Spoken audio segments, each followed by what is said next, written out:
자, 작년 9월 기사예요. 집값 담합행위가 극성을 부리고 있다. 2년 반 동안 1900건이 신고가 되었다 라고 하고 있죠. 그래서 포털 사이트 부동산 카페에 자, 요런 것들은 소설 아니죠. B아파트 33평은 얼마 이하로 내놓지 마세요. 게시했다가 담합 유도한 행위로 형사 입건 냈다. 요즘에 형사 입건 됩니다. 3천만원 이하의 벌금이나 3년 이하의 징역이죠. 그러면서 봤을 때 1년 6개월 동안 불법 행위 신고된 게 3280건이다. 엄청나게 많은데 문제는 많은데도 불구하고 빙산의 일각이죠. 그러면서 그 중에서 담합이 1894건으로 가장 많고 그 중에서 증빙자료, 보안 등 확인이 완료된 자료가 60%가 넘는다. 언론에서 보도를 안 해주고 있을 뿐이죠. 집값 오른 이유는 담합 때문이다.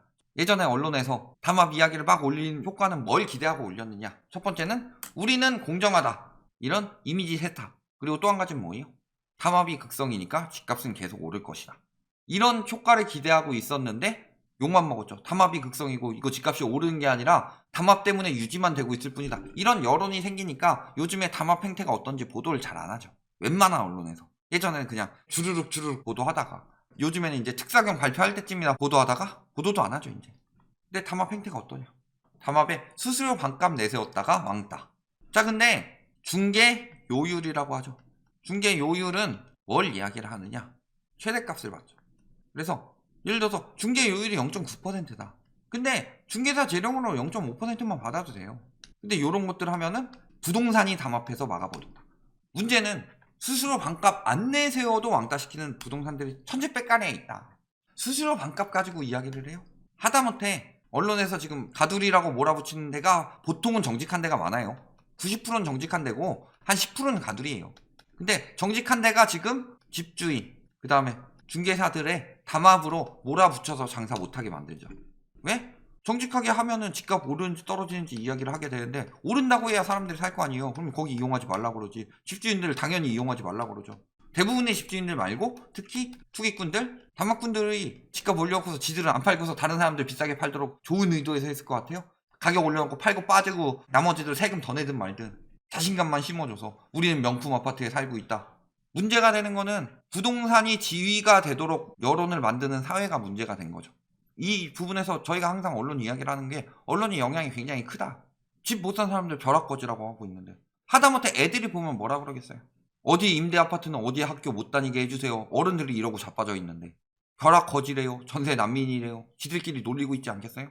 그 집으로 계급 만드는 사회죠. 어린 나이 때부터. 근데 그게 전세 살면 잘못된 사람이고 월세 살면 잘못된 사람이고 자가 살면 제대로 된 사람이에요? 귀족이고 노예예요? 그러면서 집값 담합하는 게 오히려 잘못되지 않은 행위인 것처럼 보이고 있어요. 굉장히 저쪽이 불법이죠. 집은 안 사고서 전세 월세 사는 건 죄진 게 없어요. 우리 다 0.9% 받아야 되는데 저기 0.5% 가니까 저기로 몰린다 해서 가격 인하하는 중개업소들을 관리한다. 이딴 식으로 말하는데 실질적으로 그래요. 신규 업소일 경우 진입 원천 봉쇄한다. 자, 이거 이분 얼굴 까고 취재했어요. 땡땡회 이런 거 만들어가지고 물론 그런 경우가 있어요. 중개사들끼리 문제가 생길 수가 있죠. 예를 들어서 A 중개가 있고 B 중개업소가 있는데 고객이 방문을 해서 여기서 다 설명해놓고 물건지도 여기에요. 그런데 갑자기 여기 가서 계약을 하겠다. 여기서 정보는 다 들어놓고 빨아먹을 건 다 빨아먹고 여기서 계약을 하겠다. 이럴 경우 문제가 생길 수 있죠. 그러니까 이런 것들을 관리하기 위해서 땡땡회 이런 식으로 만들어 놓은 건 있는데 문제는 일부 지역 땡땡회 같은 경우는 이게 완전 삼합회다. 망하게 하겠다. 얼마나 오래 하는지 봐라.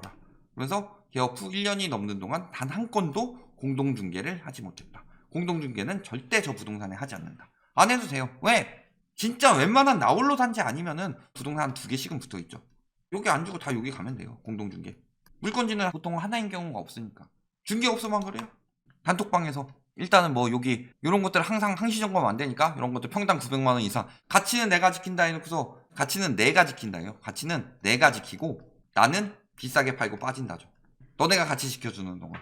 그리고 현재 이 가격에서 거래가 되고 있으니 참고하시기 바랍니다. 입주민이겠어요? 1억 미만 갭투기 들어간 사람들이 대부분이지. 가격 보면 한숨만 나오죠. 20억에 올리세요. 장기수선 충전금에서 나가게 하고요. 그럴 때 이런 단톡방 같은 경우는 잡기 힘들죠. 그래서 신고를 했어요. 이 방송 한번 찾아보세요. 이 제목 찾아보시면 뉴스 방송 나오거든요. 이거 아무래도 이상하다. 너무 담합이다. 장난질 하는 것도 아니고. 그래서 신고를 했어요. 이 사람 신상 털어가지고 입주민들이 가족 협박하고 막 한 번도 만나보지 않은 입주인이 와서 위협하고 깡패 아니에요, 깡패? 저런 정황까지 드러났다. 담합해가지고 저런 것들 했을 때 법으로 제정해 놔야 돼요. 저분도 이제 경찰서 가면 뭐라 그랬어요? 아, 피해 안 입으셨으니까. 이 정도로 말겠죠. 그런데 만약에 집값 담합을 신고한 공익신고자에게 개인적으로 위협을 가하거나 해코지를 하는 경우, 혹은 불안감을 조성하는 경우 징역 3년을 살도록 만들겠다, 이런 식으로 법을 제정해봐요. 안 그래도 피해는 보겠죠. 물론 그래도 암암리에 왕따 시키고 뭐 정보 안 알려주고 이런 건 있겠지만, 대놓고 위협까지 하고 이런 것들까지 방치해서 되겠냐. 쓰레기는 저들이 쓰레기인데 왜 저들이 당당한 것처럼 행동을 해요. 근데 모르죠. 저런 인성 쓰레기들은 지들 인성이 그따구인 줄 모르죠. 그러면서 어디 가서는 좋은 사람인 척하고 지 자식한테는 좋은 부모인 척하고, 가르쳐주긴 뭘 가르쳐줘. 완전 인성 쓰레기들이지. 담합은 당연히 양심에 찔려야 되는 비도덕적인 행위이고, 그것에 대해서 당당하게 남한테 이야기할 수 있는 인간들은 어디 가서 누구 사이코패스하고 뭐 누구는 뭐 범인이고 저런 못된 놈들 할 자격도 없다. 이들이 못된 놈들이다.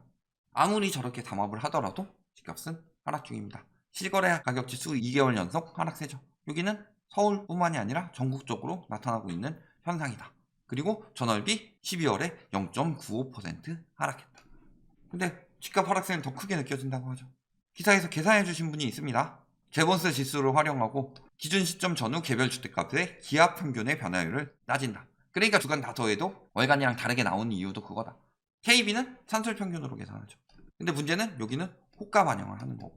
근데 서울 집값이 0.001% 떨어졌을 때 1억 원짜리 아파트 값을 모두 1,000원씩 떨어졌다고 생각하느냐? 이게 아니죠. 천채가 있으면 천채 중에서 한 채가 1억에서 9천만 원으로 떨어지게 되면은 0.001% 떨어진 걸로 측정을 한다. 그런데 한 채가 9천만 원에 거래가 됐으면 나머지도 이렇게 생각을 하게 되는 거겠죠. 그러니까 더 크게 느껴진다 라는 거죠. 그런데 문제는 뭐예요? 이야기했지만 거래량이죠. 예를 들어서 올라갈 때는 1억짜리가 1억 1천으로 거래가 된다고 해봅시다. 그럴 때는 3건이 거래되는 동안에 상승기에는 거래가 많이 되죠. 근데 하락기에는 한 건만 거래되죠.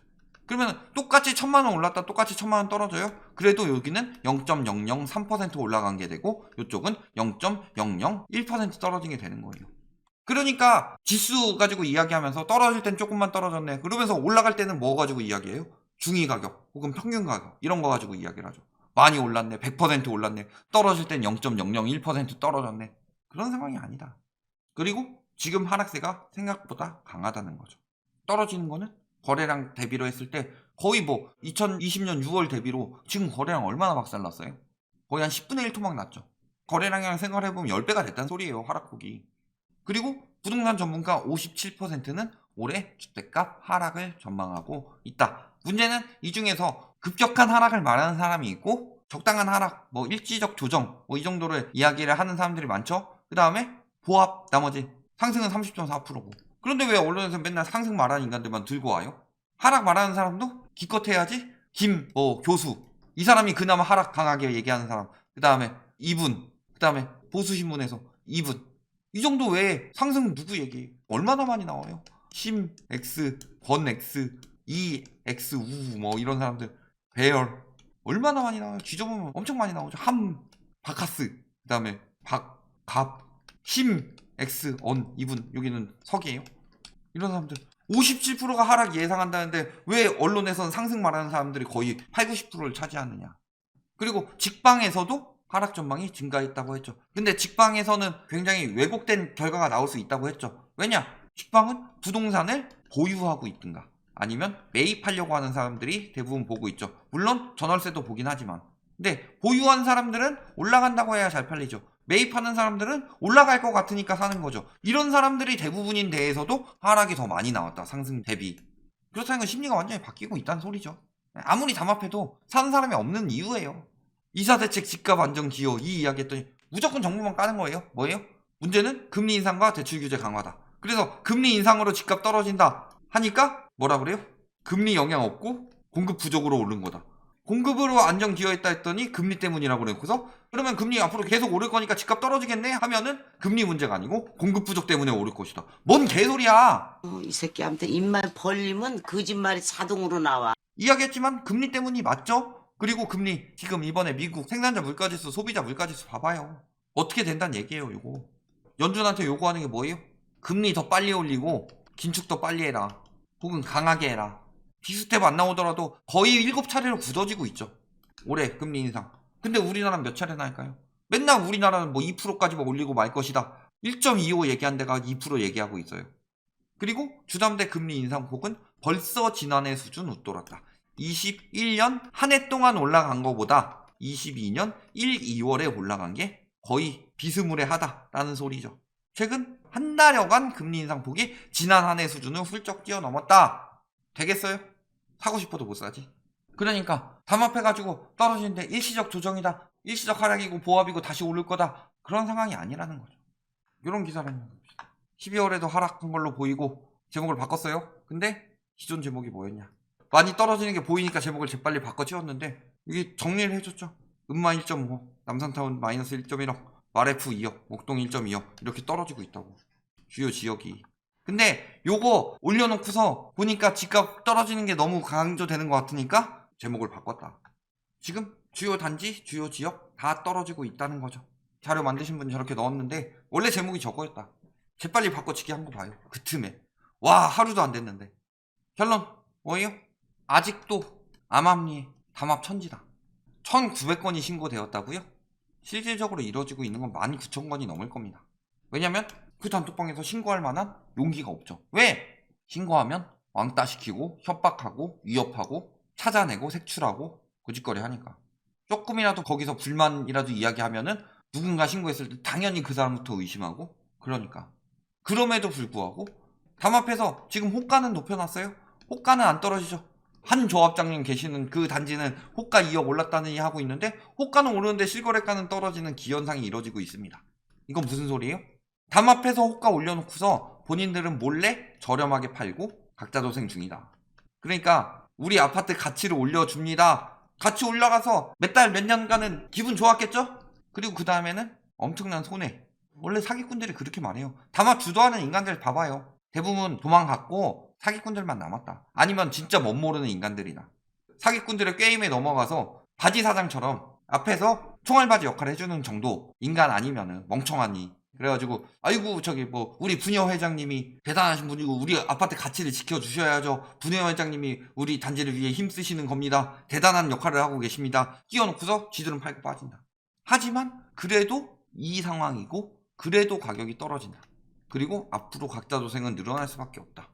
이 상황에서 수요가 늘어날 수 있는 상황이 아니죠. 그러면 앞으로 하락을 막을 수가 있냐? 금리는 더 가혹하게 오를 수밖에 없는데. 작년 한 해 동안 오른 게 올해 한 달 동안 올랐대요. 12배까지는 아니더라도 최소 5배 정도는 오를 가능성이 충분히 있다. 근데도 계속 담합하면은 이득 볼 거라고 생각하시는 거예요. 도덕성은 도덕성대로 팔아먹고 인성질을 인성질대로 해놓고서 손해는 손해대로 보게 되는 뭐 하나 건진 거 없는 그런 상황이 될 것이다. 여기까지 말씀드리겠습니다.